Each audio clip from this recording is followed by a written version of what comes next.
Hello दोस्तों, target with R S channel पर मैं रमेश आप सभी का स्वागत करता हूं। दोस्तों, आज से हम लोग इंडियन जियोग्राफी के साथ साथ वर्ल्ड जियोग्राफी भी स्टार्ट करने जा रहे हैं और इसकी सारी सीरीज अलग से इंडियन जियोग्राफी भी प्लेलिस्ट में मिल जाएगी आपको और वर्ल्ड जियोग्राफी भी मैं प्लेलिस्ट में धीरे धीरे ऐड करते जाऊंगा। तो ठीक है दोस्तों, आज हम लोग बात करेंगे वर्ल्ड जियोग्राफी का। सबसे पहला टॉपिक होगा ब्रह्मांड, मतलब ब्रह्मांड का निर्माण कैसे हुआ। इसमें हम लोग कुछ पॉइंट्स पढ़ेंगे जिनके बारे में हम लोग विस्तार से अध्ययन करेंगे। सबसे पहले जानेंगे हम लोग ब्रह्मांड क्या है। तो इस ब्रह्मांड क्या है, इसकी परिभाषा क्या है, ये किन किन वस्तुओं किन किन चीजों से मिलकर बना होता है, इसके बारे में अध्ययन करेंगे। इसके अलावा हम लोग ये भी जानेंगे ब्रह्मांड का आकार कितना है, आकार है तो कितना है, नहीं है तो क्यों नहीं है। ठीक है। और इसके अलावा हम लोग बात करेंगे ब्रह्मांड का निर्माण, मतलब परमाणु से ब्रह्मांड तक का निर्माण का प्रोसेस क्या था, कैसे है ना ब्रह्मांड बना है, छोटे परमाणुओं से ब्रह्मांड का निर्माण धीरे धीरे कैसे हुआ। इसके अलावा हम बात करेंगे ब्रह्मांड कब बना, ब्रह्मांड बना कब, ब्रह्मांड कैसे बना, इसके जो महत्वपूर्ण सिद्धांत हैं उसके बारे में हम लोग बात करेंगे। इसके अलावा दोस्तों हम लोग बात करेंगे बिग बैंग थ्योरी से आज तक का घटनाक्रम, मतलब जब बिग बैंग थ्योरी जिस समय ब्रह्मांड पृथ्वी की उत्पत्ति या ब्रह्मांड की उत्पत्ति माना जाता है, तो उस समय से अभी तक में क्या क्या घटनाक्रम हुए हैं उसके बारे में हम लोग बात करेंगे। तो ठीक है दोस्तों, तो सबसे पहले बात करेंगे ब्रह्मांड होता क्या है।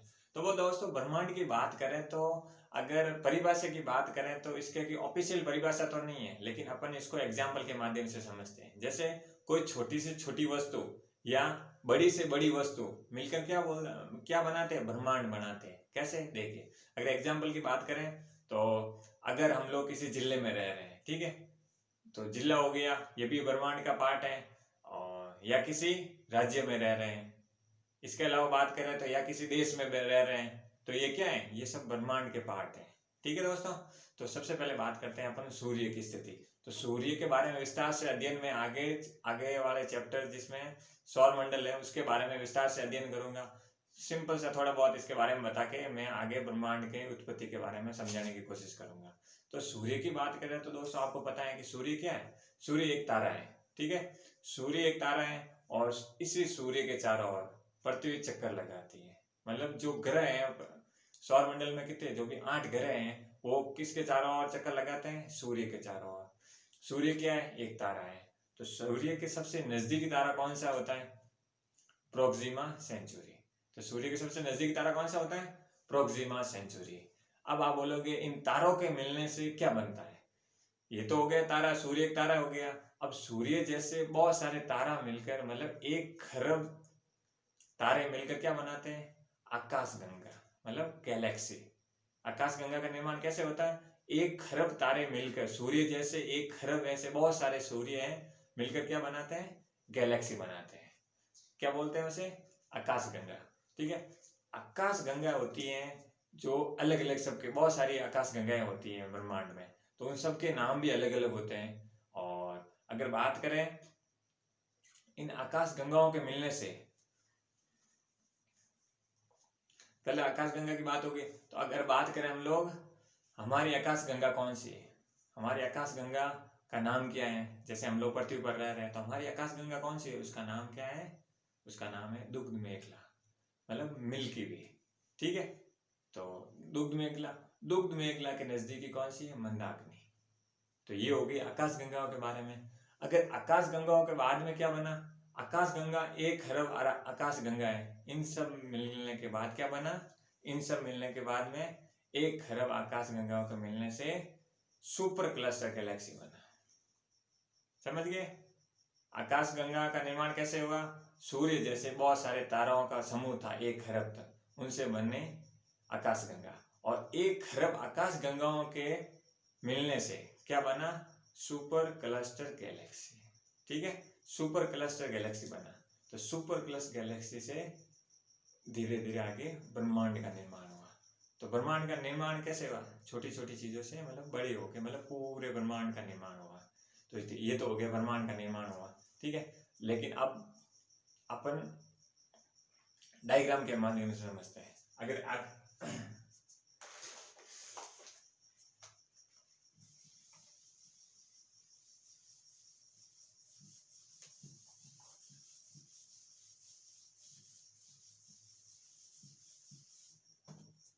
देखिए मैंने अभी बताया है कि देखिए ये क्या है, इसे आपका घर ये है, ठीक है, ये आपका घर हो गया, ठीक है। इसके चारों ओर ये क्या है, ये आपका राज्य हो गया, सॉरी जिला, ये आपका जिला हो गया, ये क्या हो गया, ये राज्य हो गया, ठीक है, ये राज्य हो गया। तो इसके बाद क्या मान लेते हैं, ये आपका देश हो गया, ठीक है। आपके देश के बाहर या मतलब पृथ्वी हो गई, ठीक है, पृथ्वी के आसपास बहुत सारे क्या पाए जाते हैं, पृथ्वी के बाहर क्या होते हैं, बहुत सारे यहाँ पर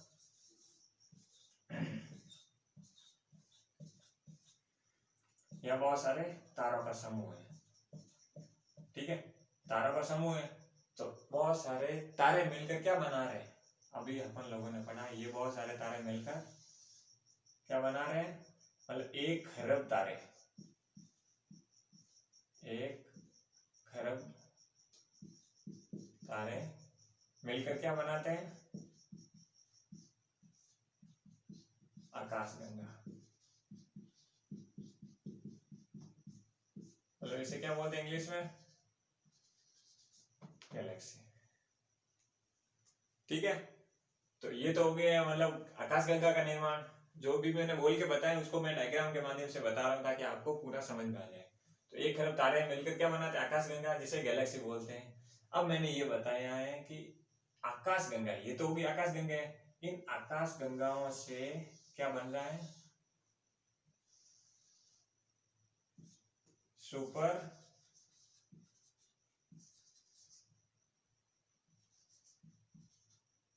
क्लस्टर गैलेक्सी,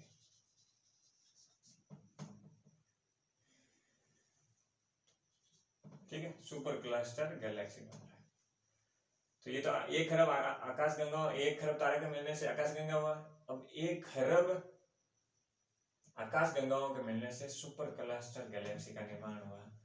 और ये क्या है, इसी के बाद में ब्रह्मांड है ये सारा। तो ब्रह्मांड में कौन कौन से आकाशगंगाएं कैसे निर्माण हो रहा है, आपकी स्थिति क्या है ब्रह्मांड में, आपके जिले की स्थिति क्या है, उसके बारे में हम लोगों ने जान लिया। तो सुपर क्लस्टर गैलेक्सी से क्या बाद में क्या ब्रह्मांड बन जाता। तो ये क्या हो गया, ब्रह्मांड हो गया। तो ब्रह्मांड का निर्माण कैसे हो, ये आप समझ गए होंगे, ठीक है। और अब बात करेंगे पृथ्वी की कैसे कैसे धीरे धीरे उत्पन्न। अगर ब्रह्मांड की बात करें, ब्रह्मांड में क्या क्या चीज है, द्रव्य और ऊर्जा का समूह। ब्रह्मांड में क्या मिलेंगे आपको, द्रव्य और ऊर्जा। ऊर्जा 2 रूप में हो सकती है, एक दृश्य रूप में होती है, एक अदृश्य रूप में हो, दोनों इसमें शामिल है ब्रह्मांड में, दृश्य भी है और अदृश्य दोनों, इन सब द्रव्य और ऊर्जा का समूह होते हैं वो ब्रह्मांड इन्हीं से मिलकर बनते। तो ठीक है दोस्तों, अब बात करेंगे हम लोग बिग बैंग विस्फोट कैसे हुआ। उससे पहले अपन लोग बात करते हैं, एक वैज्ञानिक थे एडविन हब्बल, ठीक है। इन्होंने प्रमाण दिया है कि ब्रह्मांड फैल रहा है, मतलब ब्रह्मांड आज भी फैल रहा है। कैसे, देखिए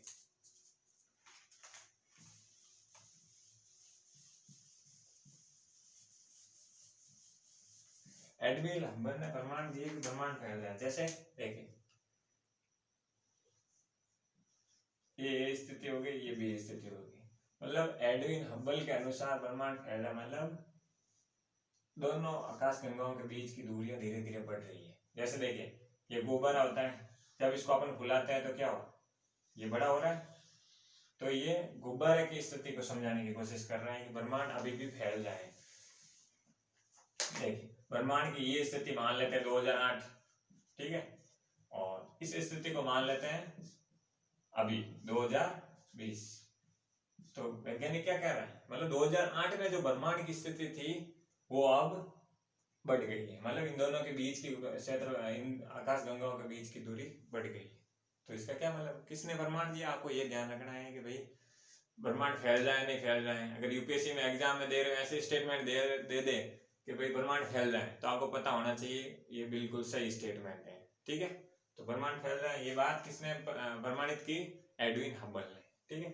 अब बात करते हैं अपन लोग बिग बैंग थ्योरी से पहले पृथ्वी की उत्पत्ति, इसके बारे में तो जानते हैं। तो दोस्तों देखिए अभी अपन लोगों ने पढ़ा ब्रह्मांड फैल रहा है, एडविन हब्बल ने इसके प्रमाण दिए, ठीक है। तो देखिए महाविस्फोटक सिद्धांत कब स्टार्ट हुआ, देखिए दोस्तों सबसे पहले जान लेते हैं महाविस्फोटक सिद्धांत, जिसे बिग बैंग थ्योरी सिद्धांत कहते हैं। ठीक है, ये जो सिद्धांत है किसने दिया था? जॉर्ज लेमेत्र ने। तो आपको नाम याद रखना है, फिर भी आप अगर वन लाइनर एग्जाम दे रहे हो तो उसमें ये पूछ सकता है वह महाविस्फोटक सिद्धांत किसने दिया था? बिग बैंग थ्योरी का सिद्धांत जॉर्ज लेमेत्र ने। और ब्रह्मांड की उत्पत्ति 13.7 अरब वर्ष पूर्व हुई विलक्षणता बिंदु से। अब इसके बारे में इसको अपन लोग चित्र से समझते हैं। देखिए दोस्तों, ये जो स्थिति है ये है 13.7 अरब वर्ष पूर्व की। ठीक है, ये क्या है? ये विलक्षणता बिंदु है। यहाँ से पहले ब्रह्मांड की उत्पत्ति नहीं है, ये वैज्ञानिकों का मानना है। इसके प्रमाण कौन दे रहा है? वैज्ञानिक दे रहे हैं। तो लोग ये देखिए 3.7 ईयर, ये है ना 3.7 अरब वर्ष पूर्व। तो ये जो स्थिति है कब की है? ये इसे क्या बोला है वैज्ञानिकों ने? विलक्षणता बिंदु।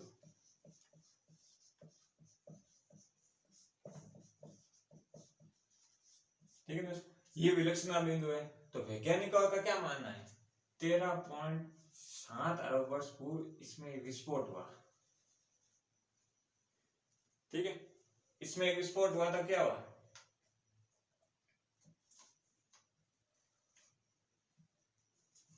छोटे छोटे टुकड़े हुए, छोटे छोटे टुकड़े हो गए तो क्या हो गया? ये जब ये विस्फोट हुआ था 13.7 अरब वर्ष पहले, तो इसे क्या बोला वैज्ञानिकों ने? ब्रह्मांड की उत्पत्ति यहां से हुई। ब्रह्मांड की उत्पत्ति इस टाइम, ब्रह्मांड की उत्पत्ति कब हुई? 13.7 अरब वर्ष पूर्व। ठीक है, तो ये हो गए ब्रह्मांड की उत्पत्ति, ये विलक्षणता बिंदु में इसमें विस्फोट हुआ तो क्या हुआ? यहाँ पर आकाश गंगाएं या इसे आप छोटे छोटे पिंड टूटे, वो अलग अलग दिशाओं में, मतलब इसमें विस्फोट होने से छोटे छोटे पिंडों के बहुत सारे ब्रह्मांड में फैल गए। ठीक है, तो इसमें क्या हुआ? इस स्थिति में तो कुछ नहीं था ब्रह्मांड में। जब इसमें विस्फोट हुआ तो बड़े बड़े टुकड़ों में बट गया। तो इसमें सबसे पहले अपन जान लेते हैं कि भाई आगे जीवन हुआ नहीं हुआ, पृथ्वी कैसे बनी। देखिए, इसमें विस्फोट हुआ तो ये स्थिति हुई, मतलब यहाँ सबसे पहले किसका निर्माण हुआ? हाइड्रोजन का। सबसे पहले गैस के रूप में क्या आई थी? हाइड्रोजन का निर्माण हुआ। कब हुआ? ये लगभग इसके 38 लाख वर्ष पश्चात। ये जो इलेक्ट्रॉन, जब ब्रह्मांड की उत्पत्ति हुई, ब्रह्मांड की उत्पत्ति के 38 लाख वर्ष पश्चात क्या हुआ? हाइड्रोजन का निर्माण, हाइड्रोजन गैस का निर्माण हुआ। इसके कुछ समय बाद हाइड्रोजन और हाइड्रोजन मिलकर किसका निर्माण हुआ? हीलियम का निर्माण हुआ। तो हीलियम गैस कैसे आई? सबसे पहले हाइड्रोजन है, इन दोनों के मिलने से क्या बना? हीलियम। हाइड्रोजन एक क्या छोटा परमाणु तत्व है। ठीक है, इसको आप केमिस्ट्री में पढ़ते होंगे। तो पहले हाइड्रोजन का निर्माण हुआ, फिर हीलियम का निर्माण हुआ। ठीक है, अब हीलियम के बाद हीलियम आया तो क्या हुआ? जब हीलियम का निर्माण हुआ तो ऊर्जा, ब्रह्मांड में ऊर्जा का निर्माण हुआ। हीलियम में क्या हुआ? हीलियम से क्या हुआ? प्रकाश, ऊर्जा। ऊर्जा क्या है? प्रकाश। तो प्रकाश कब पृथ्वी पर, कब ब्रह्मांड में प्रकाश कब उत्पन्न हुआ? हीलियम के बनने से। सबसे पहले हाइड्रोजन बना, वो भी 38 लाख वर्ष पश्चात। उसके बाद हीलियम बना।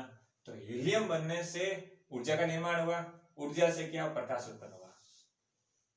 ठीक है दोस्तों, इसके बाद धीरे धीरे आगे हीलियम से और हीलियम जुड़ के बहुत सारे तत्व बनते गए और ब्रह्मांड में रासायनिक क्रिया होती गई। तो ये स्थिति ये हो गई। अब देखिए, ये तो इनका निर्माण हो गया, ये प्रकाश उत्पन्न हो गया। ठीक है, तो अब क्या हुआ? ठीक है, हीलियम से क्या हुआ? ऊर्जा उत्पन्न हुई, ऊर्जा से प्रकाश बना। तो ठीक है, प्रकाश की उत्पत्ति क्या? हीलियम के आने के बाद ब्रह्मांड में प्रकाश की उत्पत्ति हुई। ठीक है, ये तो हो गया क्लियर। और इसके बारे में, पृथ्वी के बारे में एक वैज्ञानिक है, उनके क्या मत है उसके बारे में आप लोग थोड़ा जान लेते हैं। तो वैज्ञानिक कौन से हैं? Stephen Hawkins. ठीक है ना, स्टीफन हॉकिंस ने एक मत दिया था कि पृथ्वी की जो उत्पत्ति है एक प्रकार की आकस्मिक घटना, मतलब एक दुर्घटना बोले या एक्सीडेंटल बोल सकते हैं। कैसे कि वैज्ञानिक का मानना है, कौन से स्टीफन हॉकिंग से, उनके अनुसार क्या है कि पृथ्वी की उत्पत्ति हुई, पृथ्वी की स्थिति जो अभी है ये एक एक्सीडेंटल घटना है। क्यों? उनका मानना है कि पृथ्वी अगर थोड़ी इधर या थोड़ी इधर होती तो क्या स्थिति होती, यहाँ है सूर्य, अगर इधर होती तो पृथ्वी पर टेम्परेचर बढ़ जाता। अब गर्मी ज्यादा पड़ती है तो इंसान लगभग 40-50 डिग्री तक जीवित रह सकता है। ठीक है, 40-50 सेंटीग्रेड टेम्परेचर है, तब तक जीवित रह सकता है। तो ये अगर इधर हो जाती है तो पृथ्वी पर जीवन असंभव होता। अगर मान लो ये थोड़ी और दूर हो जाती है तो यहाँ पर जलवायु परिवर्तन कुछ भी हो सकता था, क्योंकि ये सूर्य से दूर भी चली जाती तो इसका असर भी इस पर पड़ता। तो ये किसने कहा? अब स्टीफन हॉकिंग ने। तो स्टीफन हॉकिंग के अनुसार, स्टीफन हॉकिंग कहते हैं कि अगर भारत 100 या 150 वर्ष के अंदर अंदर दूसरे ग्रह पर जीवन ढूंढ ले, मतलब पृथ्वी लगभग 100 या 150 साल तक यहाँ मानव जीवन संभव है, उसके बाद पृथ्वी नष्ट हो सकती है, यहाँ पर जीवन संभव नहीं होगा। तो इनके अनुसार क्या है? इनके अनुसार दूसरे ग्रह पर जीवन ढूंढ लिया जाए। तो भारत या सभी देश मिलकर दूसरे जीवन के लिए किस पर फोकस कर रहे हैं? मंगल ग्रह पर, क्योंकि वहाँ पृथ्वी की कुछ परिस्थितियां वहाँ मिलने की कोशिश मिली है और उसके बारे में रिसर्च कर रहे हैं, क्या वहाँ जीवन संभव है। वही एक अभी ऐसी जगह है जहाँ पर वैज्ञानिक कोशिश कर रहे हैं वहाँ पर जीवन संभव हो सके। तो उनका यही मानना है कि जितने जल्दी हो सके, क्योंकि ये कभी भी नष्ट हो सकती है पृथ्वी, यहाँ पर जीवन असंभव हो सकता है। जलवायु क्यों हो सकता है? क्योंकि देखो आपको पता है कि लगातार ग्लोबल वार्मिंग बढ़ रही है। ठीक है, इससे क्या हो गया? इसकी जलवायु परिस्थितियां पूरी बदल रही है। हिमालय, बर्फ के पहाड़ हैं वो पिघल रहे हैं, समुद्र का लेवल बढ़ रहा है। तो ये क्या छोटी छोटी चीजें होती है, ग्लोबल वार्मिंग के कारण पूरे एनवायरमेंट पर बैड इफेक्ट पड़ रहा है। ठीक है, तो ये क्लियर हो गया। ये तो जीवन के बारे में बात होगी। अगर अपन बात करें कि भाई अपन लोग ये भी सुनने में आता है कि भाई पृथ्वी पर एलियन है, दूसरे ग्रह से आए हैं, इसके प्रमाण तो कुछ नहीं है, लेकिन अमेरिका का, अगर मैं इसके बारे में बात करूं एलियन के बारे में, इसका कोई पुख्ता तो कुछ नहीं है। लेकिन अगर अमेरिका की बात करें, अमेरिका का एक सेटी नाम का प्रोजेक्ट चल रहा है, अभी कुछ सालों पहले शुरू हुआ था, उसके बारे में बात करते हैं। अमेरिका का क्या सेटी नाम से कोई एक प्रोजेक्ट है। ठीक है, तो ये अमेरिका प्रोजेक्ट क्या करेगा? ये क्या कर रहा है, मतलब इसको 5-6 साल पहले शुरू हो गया था ये प्रोजेक्ट। ये किस पर काम करेगा? ये पता करेगा तरंगों के माध्यम से, मतलब पृथ्वी पर अगर कोई दूसरी सभ्यता, पृथ्वी के अलावा दूसरे ग्रह पर अगर कोई सभ्यता या एलियन की उपस्थिति है, तो ये यहाँ से क्या पृथ्वी से तरंगे भेजता है। सिटी प्रोजेक्ट के अंतर्गत क्या है? तरंगे अंतरिक्ष में भेजी जाएगी। तो इसके अनुसार क्या होगा कि अगर कोई समझदार जाति है कोई भी किसी भी ग्रह से, तो इन तरंगों को समझेगा और जब इन तरंगों को समझ लेगा तो इसका रिप्लाई देगा। ठीक है, लेकिन अभी ये प्रोसेस बहुत लंबा चलने वाला है, क्योंकि दूसरे ग्रह पर जातियां है नहीं, अगर है तो उनको अपन के यहाँ की भाषा समझने में वक्त लग सकता है। ठीक है, तो ये क्लियर हो गया तरंगों के माध्यम से। ये आपको सिर्फ जनरल नॉलेज के हिसाब से पता होना चाहिए कि भाई अगर यहाँ पर अपन बात करते हैं एलियन के बारे में, बहुत सुनते हैं, मूवियाँ भी खूब बनती है, लेकिन एक्चुअल रियलिटी क्या है उसके बारे में थोड़ा बहुत आइडिया होना चाहिए। अपन हॉलीवुड मूवी में काफी बार बताते हैं, अपन लोग देखते ही हैं। ठीक है दोस्तों, तो ये हो गया क्लियर। ठीक है दोस्तों, अब बात करते हैं पृथ्वी की उत्पत्ति की। पृथ्वी की उत्पत्ति कब हुई थी? 4.5 अरब वर्ष पूर्व पृथ्वी की उत्पत्ति हुई थी। ठीक है, तो पृथ्वी की उत्पत्ति कैसे हुई? देखिए दोस्तों, आपको पता है कि विलक्षणता बिंदु पर विस्फोट हुआ। ठीक है, विस्फोट होने के बाद छोटे छोटे पिंड, ब्रह्मांड में बहुत सारे पिंड तारों जैसे तारों के रूप में बन गए। तो आपको पता है कि सूर्य एक तारा है, तो सूर्य में जब विस्फोट हुआ तो एक पिंड के रूप में किसका निर्माण हुआ? पृथ्वी का। तो पृथ्वी का निर्माण किससे हुआ? तारों से। तारों में विस्फोट हुआ तो एक पिंड के रूप में पृथ्वी का निर्माण हुआ। ठीक है, तो पृथ्वी का जब निर्माण हुआ, सूर्य एक तारा है, तो सूर्य से विस्फोट होने के बाद इसका निर्माण हुआ। तो तारा क्या था? स्टार्टिंग में पृथ्वी क्या थी? बहुत गर्म थी, आग का गोला थी। अपन पृथ्वी को क्या सबसे पहले पुराने टाइम में आग का गोला बोलते हैं। क्यों बोलते थे? जब ये तारा सूर्य से अलग हुई थी, सूर्य में विस्फोट हुआ, सूर्य जैसे पिंड में विस्फोट हुआ, तब इसका निर्माण हुआ। और जैसे जैसे जलवायु बदलती गई तो यहाँ पर बादलों का निर्माण हुआ। ठीक है, अब आपको पता है बादलों का निर्माण होगा तो क्या होगा? बारिश होगी, वर्षा हुई। तो वर्षा होने से क्या होगा? इसका टेम्परेचर कम होगा। ठीक है, बादल निर्माण हुए, पिंड के रूप में आग का गोला थी, इस पर बादल निर्माण हुए, रासायनिक क्रिया होने स्टार्ट हुई, वर्षा, बादल निर्माण हुए तो वर्षा हुई, और वर्षा हुई तो क्या हुआ? इसका टेम्परेचर गिर गया। ठीक है, अब इसका जो जलवायु हुई वो सामान्य होने लगी। तो ये तो हो गया क्लियर। ठीक है, तो इसके बाद क्या होता है? बादल हो गए, बारिश हो गई, जलवायु अब शांत नॉर्मल होना चाहिए। अब धीरे धीरे जीवों की उत्पत्ति हो रही है। तो जीवों की उत्पत्ति कैसे भी देखिए, ये पृथ्वी है। ठीक है, तो स्टार्टिंग में पृथ्वी क्या थी? ये भाग था स्थलखंड, इसे बोलते थे पैंजिया। ये कौन सा भाग था? स्थलखंड का भाग था, जिसे पैंजिया बोलते थे। ठीक है, और ये जो भाग था क्या था? इसे बोलते थे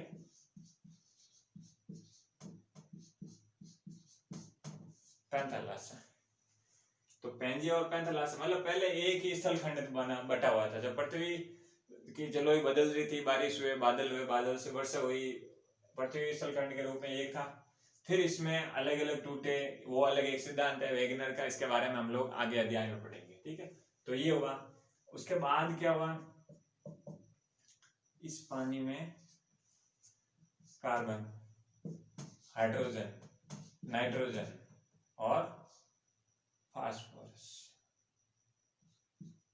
ठीक है, फास्फोरस, नाइट्रोजन, हाइड्रोजन और कार्बन, इन तीनों के मिलने से क्या हुआ? जल के अंदर एक कोशिकीय जीव,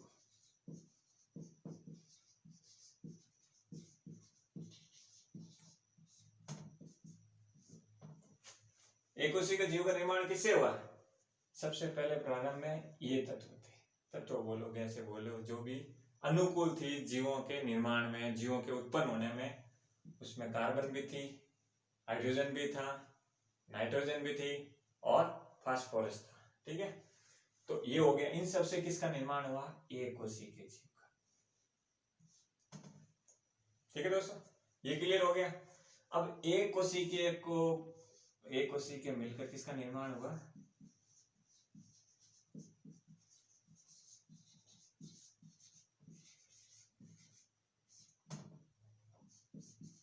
बहुकोशिकीय जीव का निर्माण हुआ। सबसे पहले कार्बन, हाइड्रोजन, नाइट्रोजन और फास्फोरस से मिलकर एक कोशिकीय जीव का निर्माण हुआ। अब एक कोशिकीय जीव मिलकर किसका निर्माण करे? बहुकोशिकीय जीव। देखिए, बहुकोशिकीय जीव का निर्माण के बाद किसका निर्माण हुआ? मछली और कछुआए, इन जानवरों का निर्माण हुआ। कहाँ? जल में। अभी अपन लोग जल की बात कर रहे हैं, तो मछली और कछुआ ये हो गया। ठीक है, और ये कछुआ है और मछली है। ठीक है, इसके बाद क्या हुआ? डायनासोर।